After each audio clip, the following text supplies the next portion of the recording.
Salut tout le monde et bienvenue pour une nouvelle vidéo sur Who Got Next. Après une petite semaine de coupure à cause de quelques imprévus, on se retrouve aujourd'hui pour débriefer la troisième semaine de l'Euroleague Women. Si certaines équipes confirment leur bonne forme actuelle, d'autres continuent de décevoir après les 3 matchs de cette phase allée. Au programme de cette vidéo, un focus sur le match entre Mersin et Saragossa, mais également un retour sur les autres rencontres de la semaine, sans oublier évidemment le cas de Dominique Malonga. Et avant de démarrer, comme d'habitude, n'hésitez pas à liker la vidéo et à vous abonner.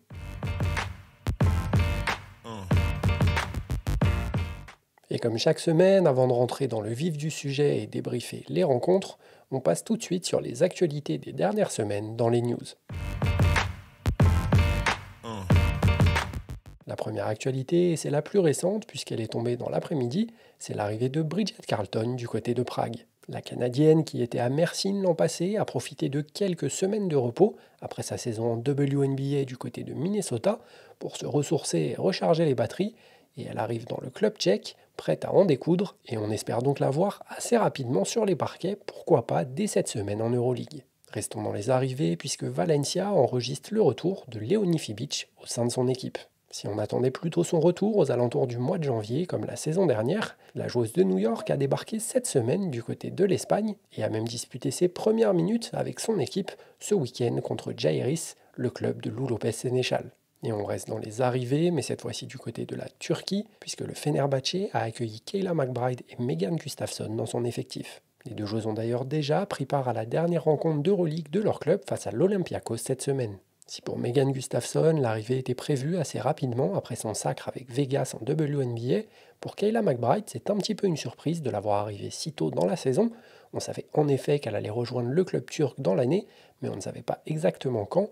Son arrivée va donc faire énormément de bien à cette équipe qui manquait un petit peu de menace à l'extérieur. La dernière arrivée pour le club turc, c'est celle de Tiara McCowan, qui jouait à Mersin la saison passée, et c'est une arrivée qui nous a un petit peu surpris au moment de son annonce. Cependant, très rapidement, on a compris pourquoi elle avait été signée. En effet, Dominique Malonga, qui avait signé un contrat de 3 ans avec le club turc à l'intersaison, a décidé de rompre ce contrat et ne se présentera donc pas en Turquie. Vous commencez à me connaître un petit peu et la manière dont je traite les informations, je ne discute que très rarement des rumeurs concernant les joueuses et j'attends toujours qu'elles soient avérées et officielles. De ce fait, ici on ne discutera pas des possibles motivations qu'a eu Dominique Malonga pour rompre son contrat, celles qu'on peut lire un peu partout sur les réseaux sociaux, tant qu'elles sont infondées. On va donc revenir ici sur les faits qui sont avérés, à commencer par le communiqué du club turc, qui a donc annoncé que Dominique Malonga avait rompu son contrat de manière unilatérale et qu'ils allaient engager tous les moyens légaux possibles pour obtenir une compensation face à son désistement. Si le communiqué peut être un petit peu maladroit, tant on connaît la ferveur des fans turcs et leur proportion à aller dans l'extrême quand quelque chose ne leur convient pas, il faut tout de même reconnaître que le club a entièrement raison d'engager des poursuites. Car oui, si j'ai tendance à toujours prendre le parti des joueuses, cette fois-ci, c'est un petit peu plus compliqué. En effet, le club turc a misé sur une jeune intérieure à potentiel, qui est Dominique Malonga, annoncée comme étant la future grande du basket mondial, et ce sur un contrat de 3 ans. Mais la joueuse a décidé de rompre le contrat de manière unilatérale, c'est-à-dire qu'il n'y a qu'elle qui a pris cette décision. On sait qu'il y a parfois des négociations entre les clubs et les joueuses pour être libérées plus tôt d'un contrat. Cette fois-ci, Dom a décidé de le faire toute seule. Elle a d'ailleurs changé d'agent au cœur de cette décision. On ne connaît pas le timing de ce changement, s'il a été fait avant ou après la rupture du contrat. Mais une chose est sûre, c'est une décision qui peut peser très lourd pour la suite de la carrière de la joueuse. Déjà, car partir dans une bataille juridique avec un club comme le Fenerbahçe, ultra puissant au niveau européen, bon courage. Et ensuite, car le club turc a une grosse partie des cartes en main. En effet, à chaque fois qu'une joueuse arrive dans une ligue, que ce soit en WNBA ou en Europe, il faut que son club précédent émette une lettre de sortie à son nouveau club pour l'autoriser à jouer dans cette nouvelle ligue. De ce fait, Dominique étant sous contrat avec Seattle, le club a dû délivrer une lettre de sortie pour qu'elle puisse aller jouer au Fenerbahçe. Et malheureusement pour Dominique, l'inverse est aussi vrai. Pour pouvoir retourner en WNBA, il faudra que le club du Fener délivre une lettre de sortie pour l'autoriser à rejouer de l'autre côté de l'Atlantique. Si ce conflit entre la joueuse et le club venait à traîner, il se pourrait donc que Dominique se retrouve à ne pas pouvoir jouer en WNBA sur la prochaine saison. Au-delà de l'image que la joueuse a renvoyée avec cette décision, elle pourrait avoir un très gros impact pour la suite de sa carrière et on espère évidemment que le conflit entre la joueuse et le club se résolve de la meilleure des manières le plus rapidement possible. S'il y avait des matchs qui pouvaient être beaucoup plus satisfaisants tactiquement que celui qu'on va traiter aujourd'hui, je me devais de parler de la méforme de Mersin sur ce début de saison dans ce match de la semaine. Finaliste de l'Euroleague la saison dernière, porté par une Iliana Rupert de gala, le club a tout changé cette saison avec le départ de ses joueuses et malheureusement pour eux, ça a beaucoup de mal à cliquer pour le moment. Le club turc démarre en effet sa saison avec un bilan de 0 victoire pour 3 défaites, dont 7 dernières contre Saragossa, alors qu'elles ont mené pendant une grosse partie du match. Le club espagnol s'est imposé sur le score de 79 à 72 en Turquie, une très belle prestation pour elles, alors que, comme je le disais, elles ont été menées pendant près de 33 minutes sur la rencontre. Si leur début de match a été très compliqué, étant mené 15-4 assez rapidement après le début du match, elles ont réussi à rester au contact quasiment toute la rencontre et un très gros dernier carton leur aura permis de repartir avec la victoire. Si du côté de Mersin, c'est principalement le trio Kennedy Burke, Louisa Gesell-Soder et Tiffany Hayes qui ont alimenté la marque, de l'autre côté, l'effort a été beaucoup plus réparti, avec 5 joueuses à 11 points ou plus, dont Carla Leight qui termine à 22 points sur la rencontre. Pour le reste, le match a été plutôt équilibré des deux côtés, même si Mersin a complètement dévissé à 3 points, terminant à 6 sur 22 pour 27% de réussite, et n'a pas réussi à convertir ses points sur la ligne des lancers francs, ne terminant qu'à 6 sur 11, un très faible 54% de réussite. De l'autre côté, les joueuses de Saragossa n'ont elles pas abusé du tir extérieur, terminant à 5 sur 12 à 3 points, mais ont provoqué 18 lancers francs sur la rencontre, malgré un pourcentage plutôt moyen de 68% de réussite. On va donc revenir ici sur ce qui s'est passé pendant la rencontre avec une petite analyse vidéo de quelques actions. On commence ici avec une action offensive de Saragossa, ou plutôt une maladresse défensive de Mersin, puisque vous allez le voir, Elena Pueyo a le ballon en tête de raquette. Elle va venir chercher Mariona Ortiz qui prend un pin down du côté gauche de l'écran. Un pin down, qu'est-ce que c'est? C'est un écran qui permet de libérer une joueuse pour ressortir sur la ligne à 3 points. C'est ce qui va se passer juste ici. Elle va récupérer la balle sur un main à main. Et derrière, Elena Pueyo va poser son écran sur Julie Van Loo, qui va se battre pour repartir et revenir sur sa joueuse. Elle demande ici le changement de joueuse, puisque Carla Leight va elle aussi feinter un écran. Donc Tiffany Hayes et Julie Van Loo sont un petit peu perdues sur cette action. Elles ne changent pas assez vite. Vous voyez ici le travail à l'intérieur de la joueuse de Saragossa qui permet d'empêcher sa défenseuse d'intervenir sur le ballon et sur le drive. Et c'est ce qui va se passer juste ici avec un tir à mi-distance qui se termine par 2 points. On se remet l'action en entier, la remontée de Mariona Ortiz, le main à main, les deux écrans, la miscommunication entre Julie Van Loo et Tiffany Hayes et les 2 points. De l'autre côté, ce qui a fonctionné pour Mersin en début de match, c'est surtout du jeu de transition et du jeu rapide. Et on le voit ici, grâce à son 5 de départ et énormément de spacing, c'est l'avantage d'avoir Tiffany Hayes, Julie Van Loo, Laura Djouskaite et Louisa Gesell-Soder, c'est que ça permet à la défense d'être complètement étirée et à l'attaque d'avoir énormément de spacing, ce qui libère des couloirs de drive et dissuade la défense de donner trop d'aide. C'est ce qui va se passer ici avec Kennedy Burke qui remonte le ballon, qui prend du rythme et qui va pouvoir jouer son 1 contre 1 tranquillement pour aller finir. Offensivement, Saragossa a été un petit peu plus inspiré que l'équipe turque, notamment grâce à la prise de décision, comme on va le voir juste ici. Elena Pueyo va driver, ressortir le ballon sur Nadia Fingal, et vous le voyez, Aminata Gay à l'intérieur a mis sa joueuse dans son dos, elle a fait ce qu'on appelle un seal, donc garder la joueuse dans son dos pour l'empêcher de repasser devant. Nadia Fingal va très rapidement le voir et va pouvoir la servir sur un high low, c'est ce qui va se passer juste ici. Malheureusement pour Saragossa, le panier va être raté et ça va donner une situation de jeu rapide de l'autre côté, comme on va le voir juste ici, la passe dans l'aile, le drive pour la ressortie sur Julie Van Loo et le tir en transition de type Eyes. On se remet l'action en entier avec le drive de Pueyo, la bonne défense, la ressortie pour Fingal, le high-low, le panier est raté et derrière ça permet à Mersin de courir. On le voit, hein, la défense n'est toujours pas en place à ce moment-là. Ça va créer un décalage sur le drive, la ressortie pour Van Loo et le tir de type Eyes. Très rapidement, Saragossa a donc proposé de la zone pour essayer de contrer un petit peu ce jeu de transition. Elles ne l'ont pas fait toute la rencontre, mais seulement par séquence, ce qui a plutôt bien fonctionné pour ralentir Mersine, même si sur cette action, on va voir que le talent de Kennedy Burke et l'intelligence de placement de Louisa Gesell-Sauder leur permettent tout de même d'avoir des points sur jeu placé. Ici, on va donc avoir un drive sur la ligne de fond. Regardez Louisa Gesell-Sauder qui vient se placer parfaitement, car la late est dans son dos, alors que l'aide de Nadia Fingal est intervenue sur le ballon, ce qui va lui permettre derrière de finir assez facilement au cercle.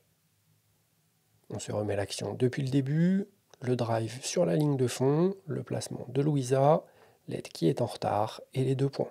Même chose ici, encore une fois la connexion entre Kennedy Burke et Louisa Gesell-Sauder qui part d'un pick and roll central pour Laura Jouskaite. On va le voir, elle perd un petit peu le ballon, on va réussir à le récupérer, prendre son écran, ça va créer le décalage, vous le voyez, elle sort à 2 sur elle, elle va réussir à trouver Kennedy Burke, mais regardez du coup, la défense ne s'est pas du tout adaptée, car la late ne vient pas aider vu qu'elle est côté ballon, ce qui est une très bonne chose, mais de l'autre côté, Mariona Ortiz n'a pas du tout lu la situation, et Louisa Gesell-Sauder se retrouve absolument seule dans la raquette, bien trouvée par Kennedy Burke pour 2 points.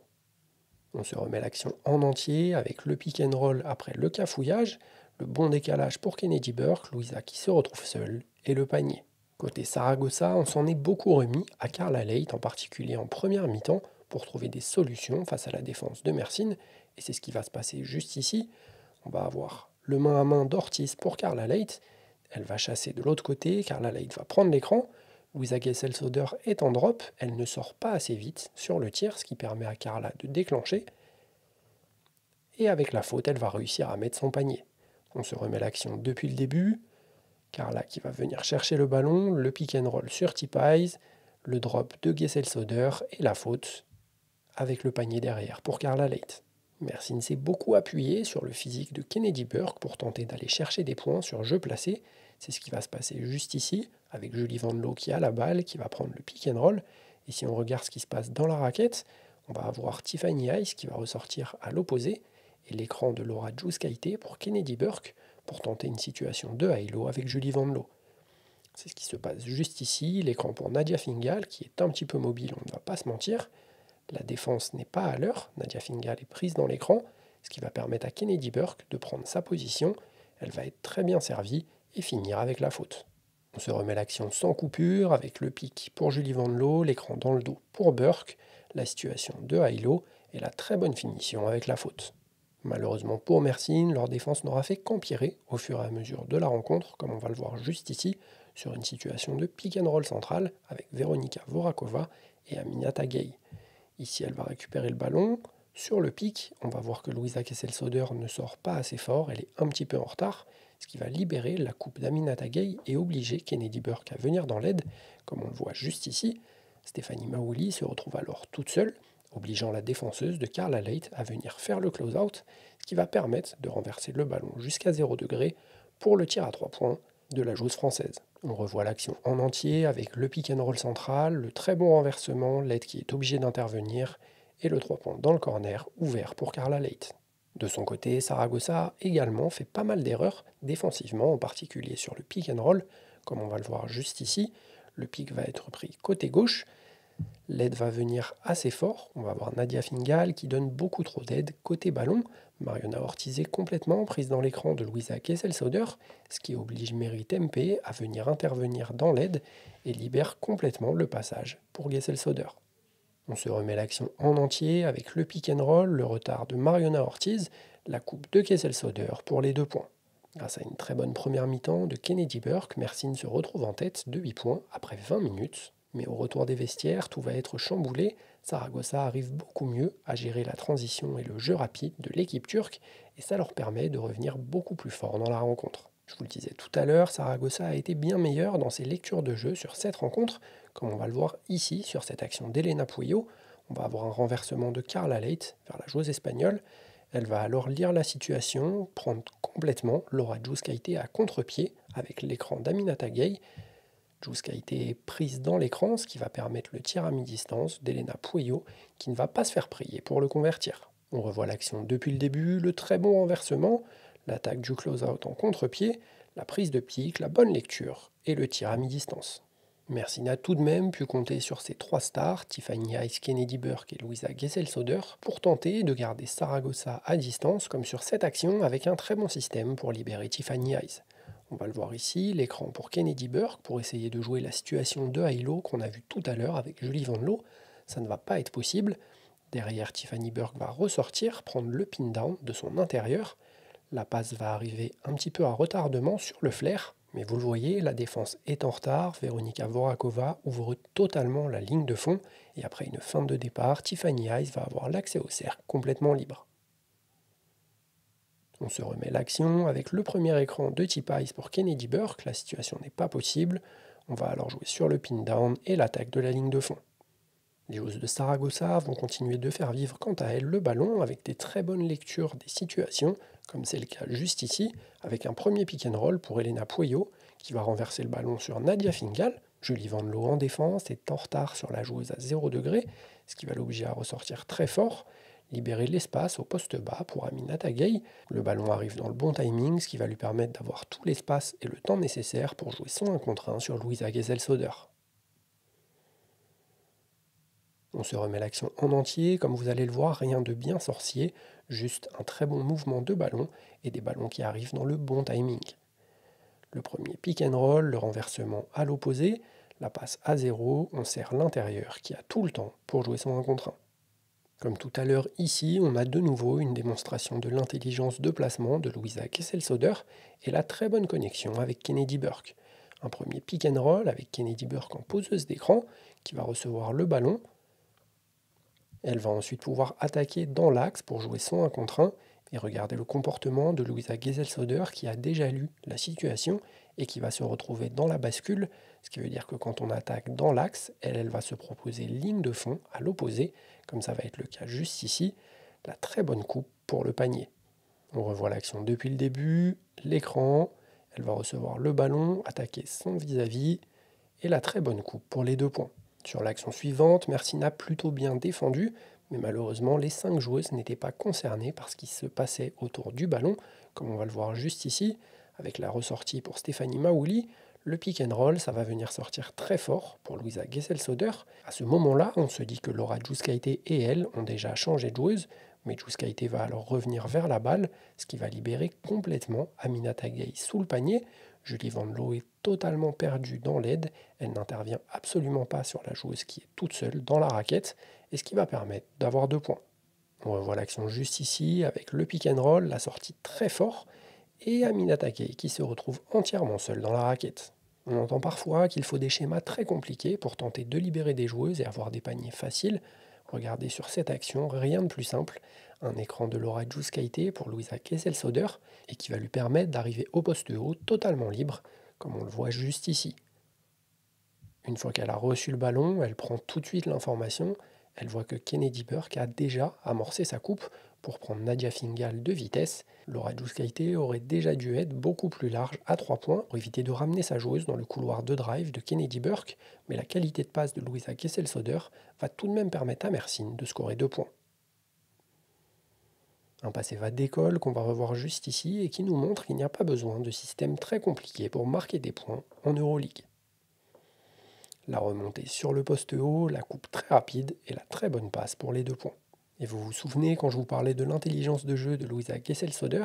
Eh bien encore une fois, sur cette action, elle montre que son intelligence de déplacement permet à Mersin d'avoir de vraies opportunités de scorer des points. Le ballon va arriver sur Tiffany Hayes dans l'aile, qui va pouvoir jouer son 1 contre 1 dans l'axe, et regardez le comportement encore une fois de Louisa Gesell-Soder. Elle voit que sa joueuse va venir dans l'aide et de ce fait, elle va plonger dans la bascule sur la ligne de fond, bien servie par Tiffany Hayes. Elle va malheureusement rater le panier, mais Tiffany Hayes va prendre le rebond off et finir. On revoit l'action sans arrêt avec le premier drive de Tiffany Hayes qui va trouver Louisa Gesell-Soder sur la ligne de fond. Le panier est raté, le rebond off et les 2 points pour finir l'action. Malheureusement pour Mersin, Tiffany Hayes a été plutôt pas mal offensivement en deuxième mi-temps. Défensivement, ça a été un petit peu l'inverse et elle a fait des paris qu'elle n'avait pas à faire à ce moment-là de la rencontre. Mersin menait de 6 points, elle n'avait donc pas besoin de tout tenter pour essayer d'intercepter la balle et pourtant c'est ce qu'elle va faire. On voit la ressortie pour Elena Pueyo, elle va venir tout de suite parce qu'elle voit que Laura Djouskaite est en retard.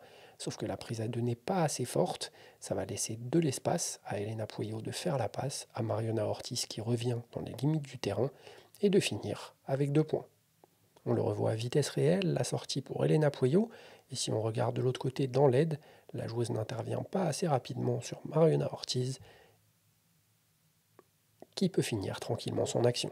À 1 minute de la fin, Saragossa est toujours menée d'1 point, mais un très bon système va permettre à Carla Leight de scorer et permettre donc à son équipe de repasser devant. On va le voir ici, la balle va transférer sur elle, qui est en bas à droite de votre écran. Elle va alors prendre un double drag, donc 2 écrans porteurs de balles consécutifs, comme vous allez le voir juste ici, ce qui va lui libérer tout l'espace pour aller au cercle et finir avec sa main gauche. Sur cette action, on le voit, Tiffany Hayes n'est pas à l'heure, elle se prend les 2 écrans de plein fouet. Louisa Gazelle-Soder essaye de sortir comme elle peut, mais Carla Leight est beaucoup trop rapide et va pouvoir la contourner. On le voit juste ici, derrière le retard est fait, Kennedy Burke n'est pas assez dans l'aide et est trop loin pour intervenir, ce qui va permettre à Carla d'aller finir tranquillement. Et enfin, l'action qui va sceller le sort de cette rencontre, c'est cette très bonne lecture des joueuses de Saragossa. Carla Leight va se retrouver dans l'aile, elle va prendre le temps sur le même type d'action que tout à l'heure avec le double drag, mais qui est beaucoup mieux défendu. Elle va alors transférer le ballon à Elena Pueyo à 0 degré, qui a lu que Mary Tempe est défendue par Laura Giuskaite, qui est incapable de défendre sur qui que ce soit. C'est un véritable trou noir en défense sur cette rencontre. Mary Tempe va alors jouer son 1 contre 1 et sceller la rencontre pour permettre à Saragossa de passer à +3. On revoit l'action en entier avec la première situation de double drag qui n'a pas fonctionné comme sur l'action précédente, car la Leight va alors avoir la patience de renverser le ballon sur Elena Pueyo qui va très bien lire le mismatch ici et les 2 points qui scellent la rencontre. Mersine va tout de même y croire encore un petit peu avec cette remise en jeu sur le côté. On va avoir ici un double écran pour la remontée de Tiffany Hayes, car la Leight est en retard. Le quart de terrain est totalement libéré. Mariona Ortiz n'est pas du tout dans l'aide et elle a raison. À ce moment-là, Saragossa est à +3. Elle ne veut pas libérer le 3 points pour Julie Van Loo, ce qui va permettre à Tiffany Hayes d'aller scorer 2 points très facilement. Derrière, on va avoir le jeu des lancers francs, car la Leight ne tremblera pas, permettant à son équipe d'être complètement à l'abri avant cette dernière remise en jeu de Mersine. Une remise en jeu qui va d'ailleurs pas se passer du tout comme prévu. On va voir ici, le ballon va arriver après une passe catastrophique pour Kennedy Burke.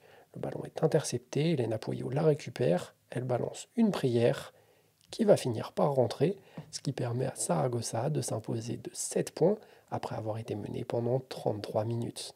On l'a donc vu pendant cette rencontre, Mersine s'appuie énormément sur des exploits personnels de ses stars, comme c'était le cas la saison dernière, même s'il y avait un petit peu plus de liens collectifs et l'équipe était beaucoup plus en place défensivement.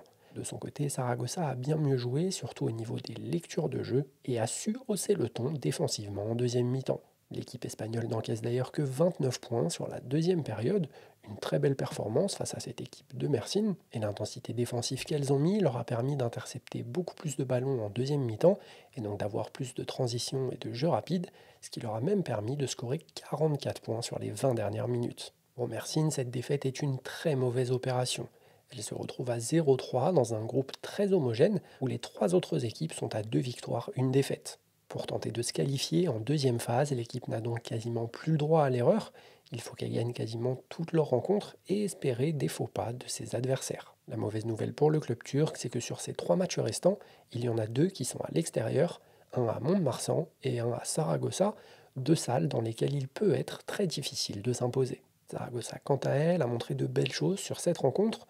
On a vu la montée en régime de Carla Leight, qui a enfin un petit peu de responsabilité offensive, elle qui avait eu un temps de jeu assez limité sur ce début d'Euroleague. Mais on a aussi pu voir le retour de blessure de Nerea Hermosa, une très bonne nouvelle pour cette équipe qui va permettre de renforcer encore un peu plus son secteur intérieur. On va passer assez rapidement sur les autres rencontres, tant il y a eu des gros écarts cette semaine, à commencer par le match entre Prague et Gdynia. Le club tchèque avait à cœur de se reprendre après sa défaite la semaine dernière face à Girona, et ça a été chose faite. Elles ont très rapidement appuyé sur l'accélérateur pour se mettre à l'abri, malgré quelques problèmes de faute de Pauline Astier en début de match. La meneuse française termine tout de même à 16 points, à 5 sur 6 au tir, avec 7 assists et 2 interceptions pour 22 dévals, et ça en même pas 18 minutes. À noter également les très belles performances de Valériane Ayayi et de Caitlin Chen.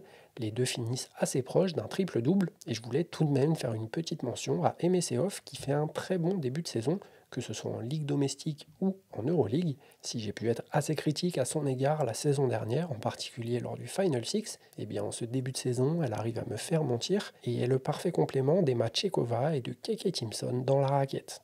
A noter tout de même l'absence de Janelle Salin sur ce match, elle qui avait joué la semaine dernière avec une genouillère face à Girona. Elle n'a pas rejoué depuis cette rencontre d'Euroleague et on attend donc des nouvelles en espérant la revoir très vite sur le parquet.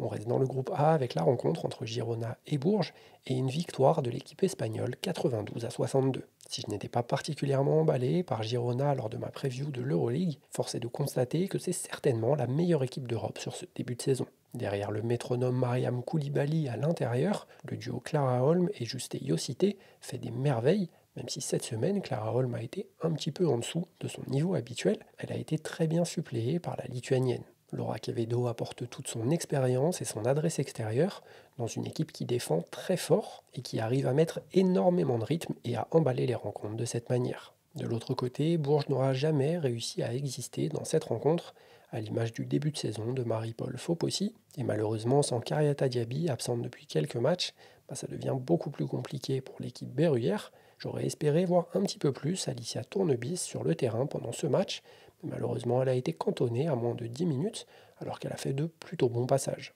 Dans ce groupe A, après les 3 matchs de cette phase allée, la surprise générale, c'est Girona qui file en tête avec 3 victoires pour 0 défaite, tandis que Prague les talonne de près avec 2 victoires et 1 défaite. Bourges ferme la marche des équipes qui peuvent se qualifier en deuxième phase avec leur victoire face à Gdynia, mais attention, une défaite de 16 points au match retour face à l'équipe polonaise pourrait les condamner si elles ne gagnent pas d'autres matchs.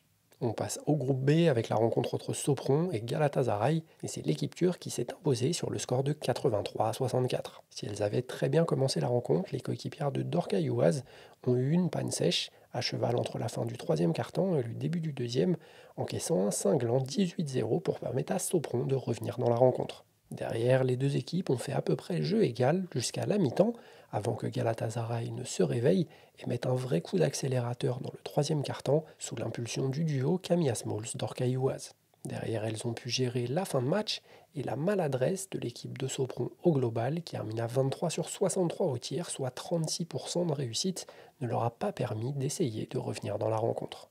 Galatasaray valide donc un bilan parfait sur cette phase allée avec 3 victoires, 0 défaites, tandis que Sopron est bon dernier avec un bilan de 0 victoire sur ses 3 premiers matchs. La deuxième rencontre de ce groupe B opposait les Flammes Carolo à Schio et on a eu le droit à un vrai match à suspense. Si j'imaginais les Flammes à la lutte avec Sopron pour la 3e place qualificative du groupe, elles sont en train de me faire mentir puisqu'elles ont réussi à faire déjouer les deux ogres de ce groupe, Schio et Galatasaray, sur les 2 dernières semaines. Si la semaine dernière, le combat était plus physique que dans le jeu face à Galatasaray, cette semaine, face à Schio, elles ont montré de très belles choses et on a vu un vrai affrontement entre deux équipes qui pourraient se battre pour la 2e place du groupe.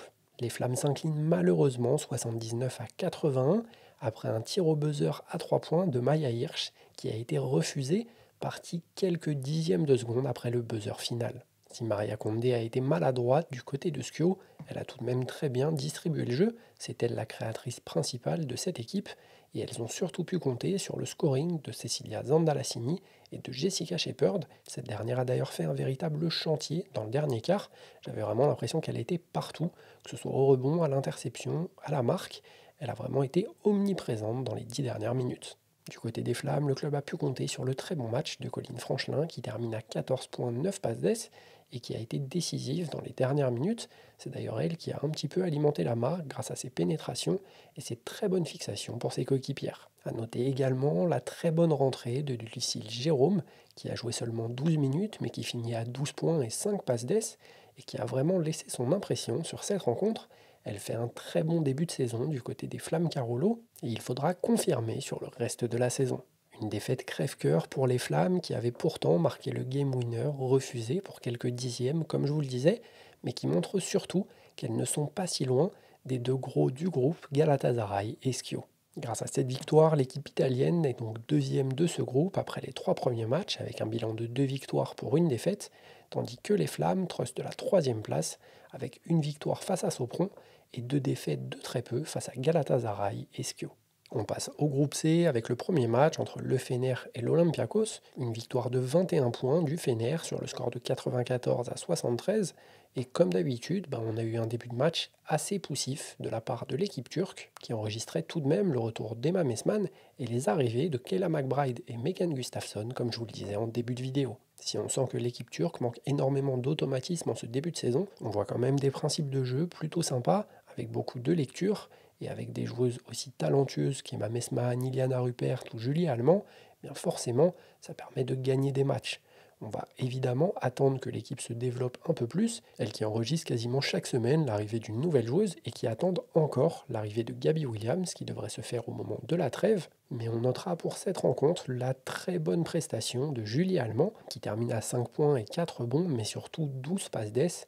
Elle a vraiment été la maestro sur le terrain, a libéré des caviars pour ses coéquipières et leur a donc permis de s'imposer assez facilement face à l'Olympiakos. Après 3 matchs, le Fener est donc premier de son groupe avec 3 victoires, 0 défaites, tandis que l'Olympiakos, à la surprise un petit peu générale, a battu DVTK la semaine dernière et est donc à la 3e place de ce groupe avec un bilan de 1 victoire pour 2 défaites. DVTK d'ailleurs qui a une nouvelle fois perdu cette semaine, cette fois-ci face à Valencia, une défaite sur le score de 99 à 64, notamment à cause d'un très mauvais début de match, elles qui ont perdu le premier quart-temps sur le score de 21 à 5. Dominé à l'intérieur, DVTK n'a pas réussi à arrêter Kayla Alexander sur cette rencontre, mais elles ont surtout pris la foudre derrière la ligne à 3 points. L'équipe de Valencia termine à 10 sur 18 au tir pour un très bon 55% à 3 points, et surtout 26 lancers provoqués et 23 réussites sur ces tirs. Malheureusement, je vais être un petit peu critique sur le jeu de Valence, je devais le débriefer la semaine dernière, malheureusement il n'y a pas eu de vidéo, mais c'est une équipe qui manque cruellement de création, comme je vous le dis depuis le début de saison, et les choix de Ruben Burgos n'aident pas du tout dans ce sens-là. En effet, il a l'air décidé pour le début de saison à donner 20 minutes à peu près toutes ses joueuses. C'est la méthode Jean-Aimé Toupane, comme j'aime l'appeler, ou la méthode je coach des U11 en département et je veux tous leur donner à peu près le même temps de jeu. De ce fait, on se retrouve avec des rotations déjà ancrées dans la tête de Ruben Burgos, et donc Raquel Carrera et Awafam ne passent que très peu de temps sur le terrain en même temps, puisque Raquel est en duo avec Kayla Alexander et Awafam est en duo avec Maria Aroro. J'espère évidemment que Ruben Burgos va s'adapter assez rapidement et voir que ses 3 meilleures joueuses sur le début de saison sont Elena Buenavida, Raquel Carrera et Awafam et qu'il va enfin leur donner des minutes toutes les 3 ensemble. Après ces matchs allés, Valencia affiche donc un bilan de 2 victoires pour une défaite face au Fener la semaine dernière, et sont donc à la 2e place de ce groupe C, tandis que DVTK, après sa défaite face à l'Olympiakos, affiche un bilan de 0 victoire pour 3 défaites et pointe donc à la dernière place de ce groupe. La dernière rencontre de la semaine, c'était l'affrontement entre Basketland et Venezia, et c'est l'équipe landaise qui s'est imposée sur le score de 63 à 57. Dans un match où l'adresse n'était vraiment pas au rendez-vous des deux côtés, c'est Basketland qui tire donc son épingle du jeu et qui arrive à s'imposer grâce à une claquette de Murjanatou Moussa dans les toutes dernières secondes de la rencontre pour mettre son équipe à l'abri. A noter côté Basketland la très belle prestation de Becky Massey qui sort certainement son meilleur match depuis le début de saison et qui a été vraiment impactante sur ses entrées, tandis que Leila Lacan est elle passée totalement à côté de son match, terminant à 2 sur 10 au tir et perdant 5 ballons. De l'autre côté, les joueuses de Venise n'ont jamais vraiment réussi à se mettre dans le rythme du match, étant menées pendant 33 minutes sur toute la rencontre. Elles sont repassées devant en toute fin de 3e et début de 4e, mais Basketland a vite repris les commandes du match pour s'imposer de 6 points. Avec cette victoire, c'est donc Basketland qui est en tête de ce groupe D, avec un bilan de 2 victoires pour une défaite, mais 3 équipes sont à égalité, comme je vous le disais tout à l'heure, car en 2e place, on a Saragossa, 2 victoires, 1 défaite. En 3e place, on a Venise, avec 2 victoires pour 1 défaite également. Et à la dernière position, on a Mersin, avec 0 victoire pour 3 défaites. Mais ce sont toutes des défaites avec des écarts assez faibles, ce qui présage de très bons matchs pour la phase retour. Pour la joueuse de la semaine de cette 3e journée de l'Euroleague, je ne vais pas vous cacher que j'ai longtemps hésité. De base, ça devait être Kennedy Burke, mais malheureusement, elle a perdu avec Mersin, même si elle a été impériale, et j'ai donc jeté mon dévolu sur une autre joueuse d'un club turc. Il s'agit d'une joueuse de Galatasaray, et c'est évidemment Dorka Youaz. L'intérieur termine à 21 points, 10 rebonds, 2 interceptions pour 28 d'évaluation en seulement 25 minutes, et surtout un énorme plus 33 lorsqu'elle est sur le parquet. Au-delà de ses stats, elle a eu un véritable impact pour son équipe, en particulier dans le troisième quart-temps, alors que Sopron n'était pas si loin, et a permis à Galatasaray de s'imposer assez facilement lors de cette rencontre. Mention spéciale également pour Carla Leight, Caitlin Chen ou encore Mariam Koulibaly, qui auraient pu mériter cette place de joueuse de la semaine, mais vous pouvez les retrouver dans la Team of the Week Who Got Next, disponible chaque semaine sur les réseaux sociaux. Et voilà, on a fait le tour pour cette semaine, j'espère que la vidéo vous aura plu. Merci à tout le monde de l'avoir regardé jusqu'au bout. Dès mercredi, on entame les matchs retour de cette première phase de l'Euroleague Women. Mais n'oubliez pas également que le lundi 3 novembre, c'est donc lundi prochain, la NCAA arrive à Paris. C'est la troisième année consécutive que des équipes américaines viennent pour jouer en France leur match d'ouverture de la saison.